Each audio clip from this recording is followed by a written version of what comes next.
Alors, j'ai vu la plupart de vos plaintes concernant Kvaratskhelia et le fait qu'il serait devenu de plus en plus individualiste et de plus en plus perso dans sa façon de jouer, sa mentalité, dans sa façon de se déconnecter avec ses partenaires. Tu sais, au Paris Saint-Germain, on a besoin d'avoir des attaquants qui sont liés avec les milieux de terrain, mais surtout avec les défenseurs. Et je sais que beaucoup lui en veulent après la finale de la Coupe du Monde des clubs qu'il a fait, où il a complètement abandonné son rôle défensif, laissant Nuno Mendes gérer seul la profondeur et ne revenant jamais l'aider dans les 1 contre 1 qu'il a opposé aux joueurs de Chelsea, ce qui fait que d'ailleurs beaucoup l'ont rendu comme responsable numéro 1 de la défaite du PSG face aux Blues. Hier soir contre Nantes, quand il est rentré, il a surtout cherché à marquer son but. Il y a eu plusieurs occasions où il aurait pu la donner, il a préféré aller au bout tout seul. Ça a commencé à irriter certains d'entre vous déjà la saison dernière, mais là, vu que c'est reparti sur à peu près les mêmes bases, vous êtes déjà en train de lui tomber dessus. Alors je vais pas prendre sa défense plus que de raison, puisque tout ce qui vient d'être dit est globalement vrai. Il force énormément de frappes alors qu'il pourrait jouer beaucoup plus collectif, sachant que de base, il a une superbe passe et qu'il est très bon dans les centres.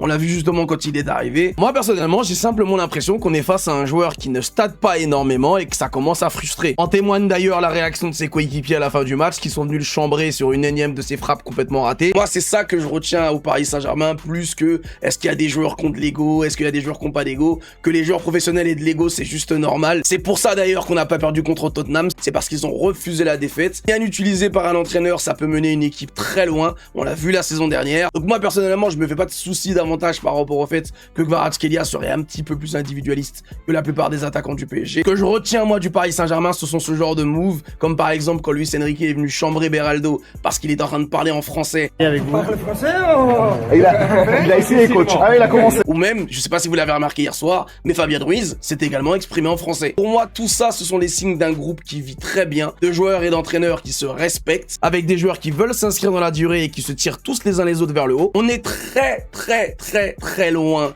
de ce qu'on a vécu il y a quelques années avec les clans dans le vestiaire qui gangrénaient absolument les résultats de l'équipe, le style de jeu de l'équipe. Et même si par moment dans des matchs ils essaient de se la jouer perso, eh ben finalement c'est pas un si grand problème que ça. Si globalement dans la saison tout est respecté et tout se passe bien. Vaut mieux un joueur qui fait 80% du temps les efforts qu'un joueur qui n'en fait jamais et qui se croit au-dessus des autres parce que son talent le placerait au-dessus des autres.